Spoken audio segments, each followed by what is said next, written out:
Hello Aquarius, welcome back to my Body and Heart Tarot Therapy. Happy birthday for your coming birthday now at the end of the month or for the next month. We're entering Aquarius season still soon. This reading is a general reading for Aquarius Sun, Moon and Rising signs.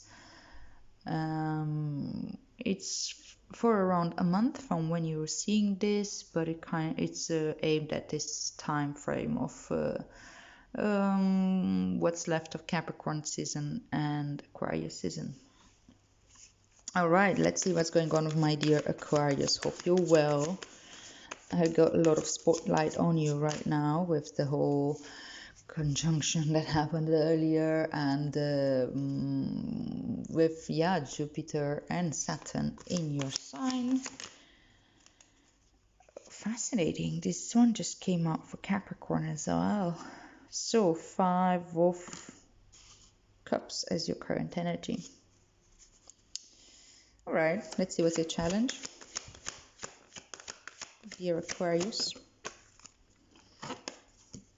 The Devil. Aquarius. What's going on? All right, let's see what's the advice for you. Strength. Okay. And what is the future energy? What's this for? King of Wands. This one was in the same position also for Capricorn. Very interesting. Maybe some of you also have, I don't know, other signs in Capricorn, like Sun, Moon, or Rising. So check out that reading too if you feel the call. And you have, thank you, have the Wheel of Fortune as the underlying energy, the theme of your reading. I can't reach that now. Well, never mind.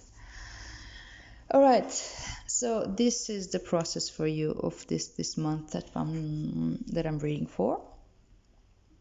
Now I'm going to clarify the cards before going deeper. Okay.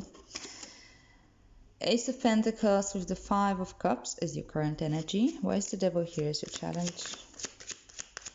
Why is the Devil here as your challenge? Daughter of Cups. Mother of Wands. And Two of Swords. These two also came for Capricorn in the challenge position. I'm more and more bewildered by the fact that so many cards came in the same position. It's just weird. Alright, we'll see about what's that all about. Okay, what is the Strength here as advice from my dear Capricorn? No, sorry. Now I'm confusing you. For Aquarius. 8 of Cups, Father of Wands, again. And why is the King of Wands here as future energy?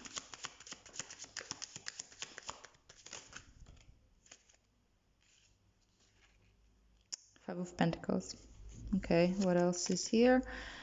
The Magician, along with the Wheel of Fortune as the bottom, as the underlying energy, the theme of your reading. All right, Aquarius. So, Wheel of Fortune means change, and it also means it's a 10. It means going into a next cycle. There had been a cycle of growth from 1 to 10 that you've been diligently working on, you know, from 1, by the way, there's the Magician here, to 10. And now you're stepping into a new cycle, a new energy, new challenges, everything is new. And that will, I mean, it makes a lot of sense with what we were just talking about earlier with the shifts in astrology. The planetary shifts, the shifts of energy, the climate changed radically, and having the spotlight on you right now means, things are happening, obviously. And things are happening into the world as well. Like it's manifesting shifts and changes. I don't even want to go into like politics and what's going on out into the planet. It's already a very interesting manifestation of these shifts of energy. However, the Wheel of Fortune, even though usually it signifies shifts that have a good end in sight, it feels scary. Change is scary. And it's a reminder to go back at the center of yourself, at the center of your being, in order to stay centered as this change is happening around you. And also, it's a good reminder of like, hey, impermanence, what comes up will come down, and the other way around. It's all waves. Don't get too attached on the way things are or the way you think things should be. Be present with what is and allow yourself to ride the wave and learn how to harness the energy. Learn to harness the energy of your mind, of your emotions, of your body, so that you can be present, so you can show up, so you can act based on what is it that you are called to do. One is an outwards energy, is what you create into the world, how you respond to the changes that are happening right now for you. What do you make of this? You can shut down, close shop, and be I don't know, not wanting to show up, or you can be incredibly reactive and feel like a victim, or you can go through all these stages and then eventually allow this shifts to move you. Let it move you. Okay, that was a long intro, I would say.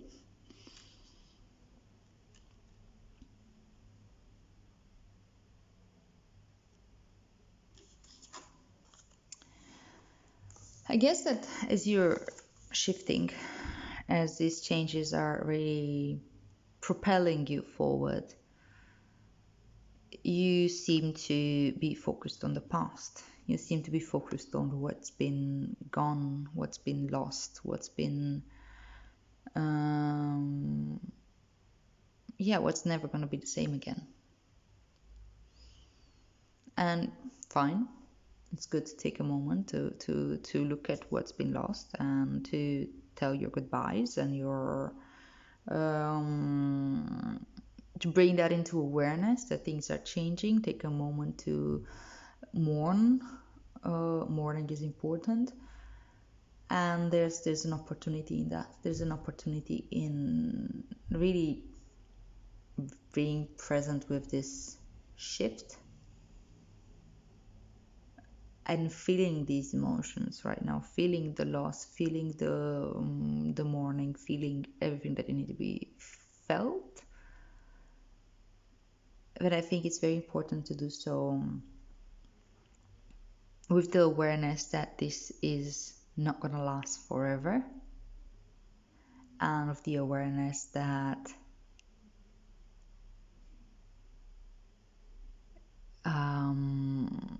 this is just a stop. You need to move forward from this. You can't get stuck in there. Sometimes we like to get stuck in mourning. I mean, we don't really like it. We do it anyway because we're afraid of what's coming next. We're afraid of not getting hurt again. We're afraid of like maybe betraying the memory of what is it that we're leaving behind or what left us, whether it's a relationship, whether it's a person, whether it's a lifestyle, whether it's a home, whatever that is. But hey, the Ace of Pentacles is here, and I think that you start seeing the opportunity that comes with this moving on.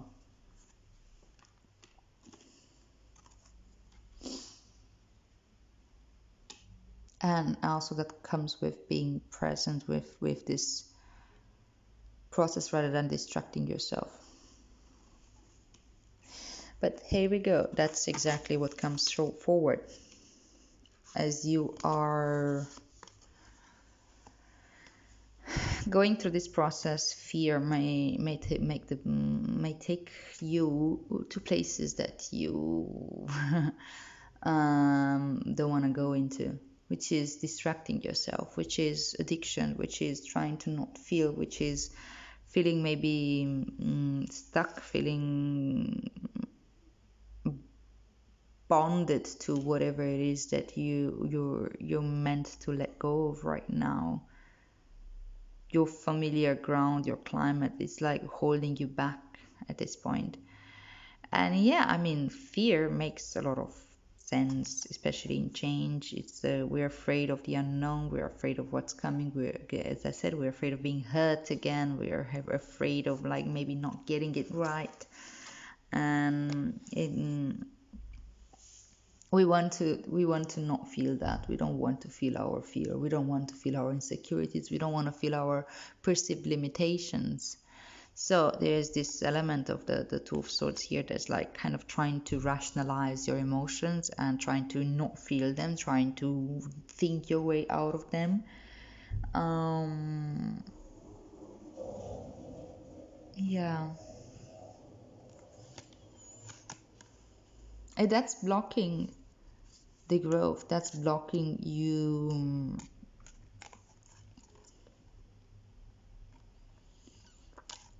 This allowance of like natural emotional growth. If we don't feel this loss, if we don't feel the mourning, if we don't feel the what we perceive as negative emotions, the downsides, the down waves, and we jump to conclusions that these emotions are bad, so I don't want to feel like this, I want to always feel happy, happy, joy, joy, then we actually fall into this devil energy of as I said, wanting to distract ourselves, wanting to bypass, and then the emotional growth doesn't happen anymore. We're not really processing. We're not moving on. We're just carrying hiding a big baggage behind a blind spot. You have the strength. It's coming. You have the strength to deal with this. Do not let yourself overpowered by fear, by your own judgments about yourself, by your own conclusions about what does this mean.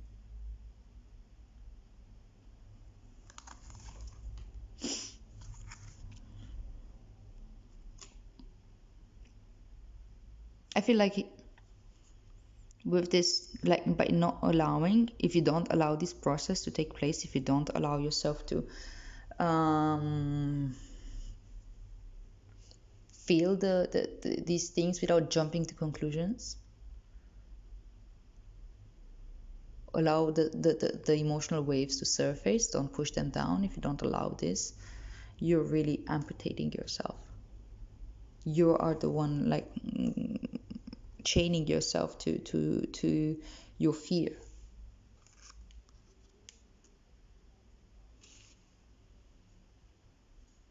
You have the strength.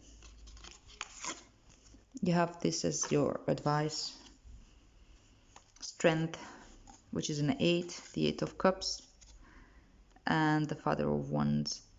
So darling, you have all the strength that you need to move forward right now, to let go, to move away from this emotional climate. So not getting stuck in it, but don't pushing anything away, allowing it to flow, allowing yourself to grow by integrating what had been kept into the shadow for so long. Integrating like whatever you're afraid of. You're afraid that you're a failure, or you're afraid that you may do something wrong, you're afraid that you're an imposter in whatever way. Those are your judgments. And you can let go of that, because you can integrate, you can look in what's behind that blind spot, and understand that it's just a part of you that needs to be integrated, needs to be loved, and you have so much power and strength. You can draw strength and power from that by allowing yourself to be present, by allowing yourself to feel, and by again, not jumping to conclusions, allowing allowing yourself to move on from the familiar, and allow these changes to take place without trying to cling to the familiar. A Father of Wands is like, we're taking risks, we're moving forward, we are allowing ourselves to trust in ourselves, having faith in ourselves, having faith in our capacity to handle whatever comes my way. The Father of Wands is not scared of failure, not because he doesn't believe he can fail. He can fail. He can, he's like a gambler. He can gamble everything and he can lose. He's not like he believes it's impossible for him to lose. He just knows that he can pick himself up no matter what, because he has access to the harnessing of his wilder side, of his darker side, of his unconscious mind. It's all integrated, it's there, it's present, and he does that with compassion and with care and with love, not with self-criticism and judgment and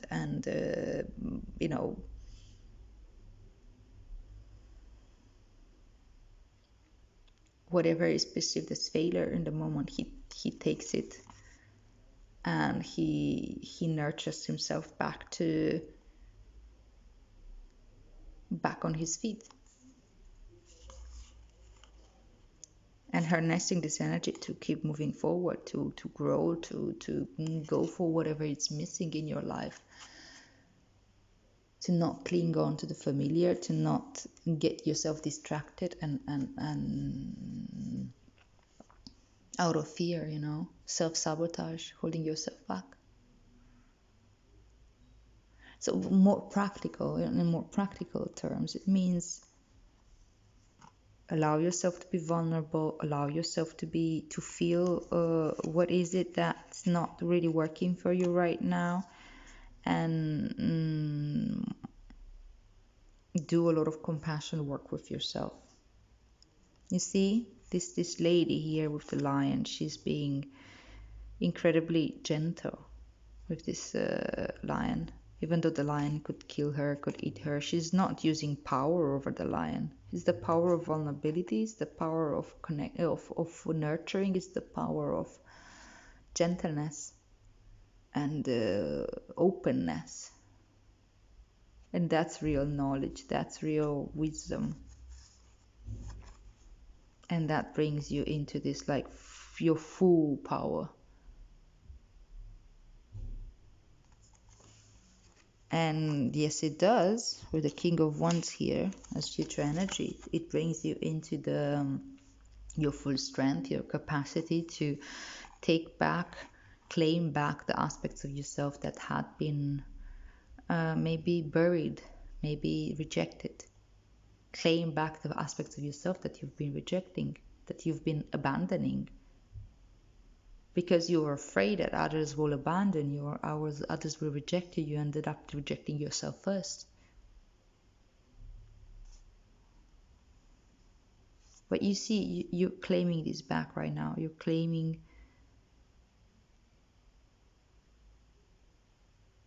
aspects of yourself that were hidden into this shadow aspect. And this flower will flourish yet again,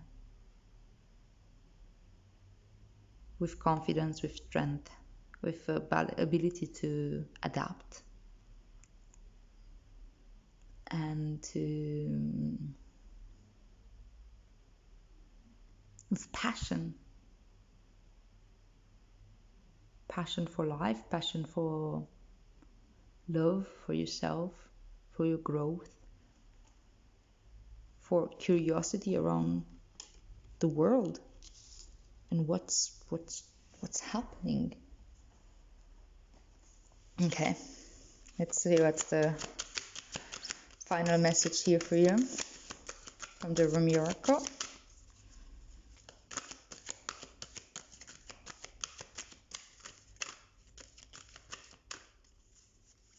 It may feel heavy, I know. But you know what? You're so equipped to deal with this right now. This is your time. There's so much opportunity in really allowing yourself to look into the shadow right now and welcome that part of yourself back.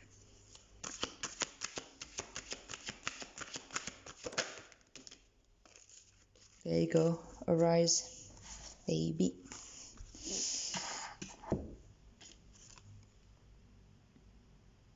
Number 13, I'm gonna read this for you now. 13, 13, 13. Okay, so the poem from Rumi says, wings of hope languish from lack of use. When wings dissipate and weaken, life begins to lose its value. Every cell in your body is created to rise to challenges. Your life is meant to confront everything that holds you captive. Don't sit at the bottom of the well, not caring about salvation. Listen to the voice within calling to you. Reach for eminence beyond your own maturity. Rumi. This brings me back to this Five of Pentacles. I think that maybe part of you is also stuck into this feeling of like loss and mourning and yeah, sadness. But hey, you're not supposed to get stuck in there. Okay, let's just read the card. I see in you a divine wild child and sacred heart. You have gumption, guts. You dare to love where others only see pain. You dare to believe that everything will somehow work out where others see only what they judge to be wrong. You see love where others apply fear. You seek freedom where the world still buys into manipulation and propaganda.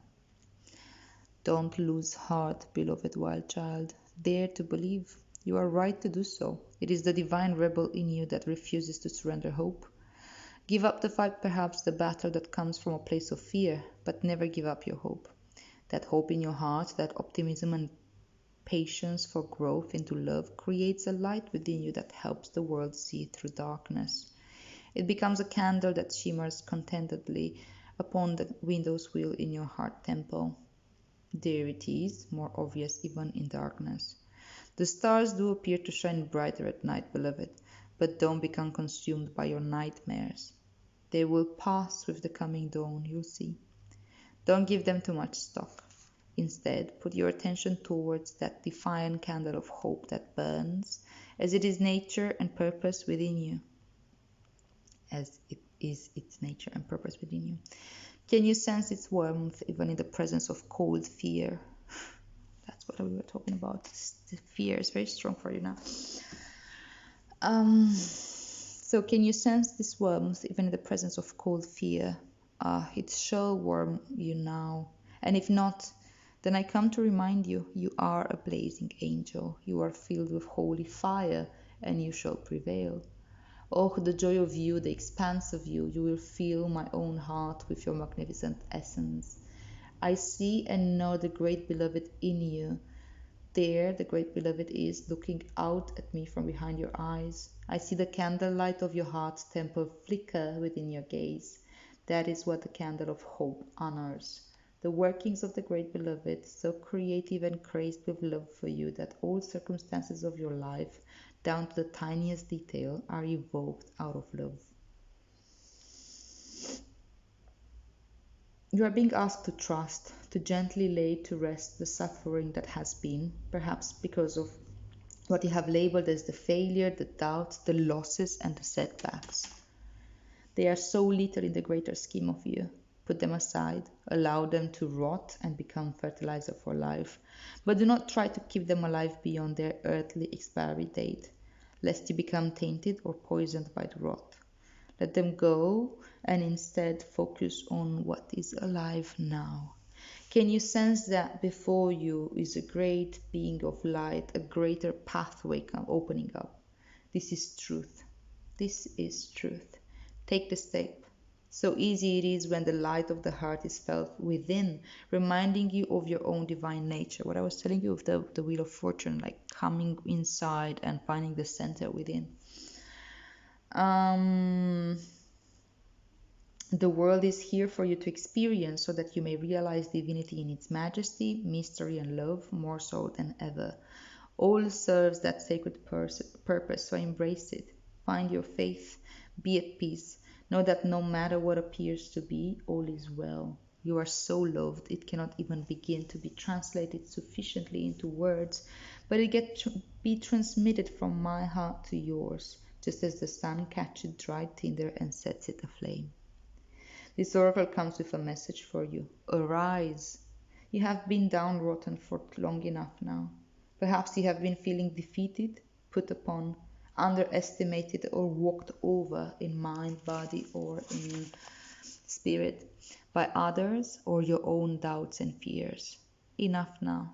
You are liberated through the hope in your heart, the defiant optimism that buoys your spirit and demands that you shall have your dawn. You shall rise like the sun and begin anew now. Step up. It is your time. Oh, yes, this is powerful. This is a powerful message, Aquarius. Okay, so this is a sacred honoring ritual. If you feel like doing it, go for it. If not, just don't. Let it go. I'll read it up though. So stand up and turn behind you. Say aloud, with gratitude and deep soul daring, I choose to say thank you and goodbye to my past. What has been and is no longer to be. I am at peace with this, for what has been is nothing more than fertilizer for life to flourish now. With complete forgiveness and acceptance, I allow this letting go to happen.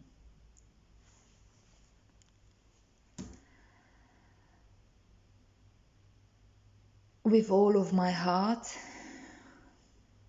I ask for unconditional love to assist me in this sacred surrender now. Turn now to face forward and say aloud, I invite in life.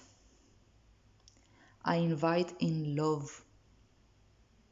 I invite in what is required for my own spiritual success and thriving divinity. Through unconditional love and divine mercy, through the guiding spirit of my soul brother Rumi,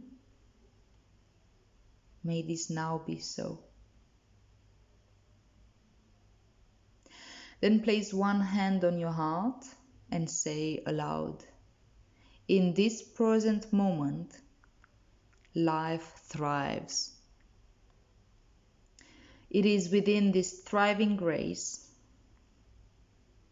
that I choose to place my consciousness now. I am an angel ablaze. I trust in the benevolent divinity guiding my way. Place both your hands in prayer. Then when you are ready, simply bow your head for a moment. You have finished your ritual. Yes, it's a big letting go happening here. With the 5 of Cups and the 8 of Cups in your advised position, you're really reminded to allow this letting go to happen, to not get stuck in it, to not get overly consumed by your fear. Dare to step into your power right now because you're full of it, and there's so much grace happening right now into your life. All right, Aquarius, I hope this reading makes sense to you. If it does, please like, share, subscribe, comment, and yeah, I'll see you here in a month or so. Have a good process, Aquarius, and may our practice benefit all beings.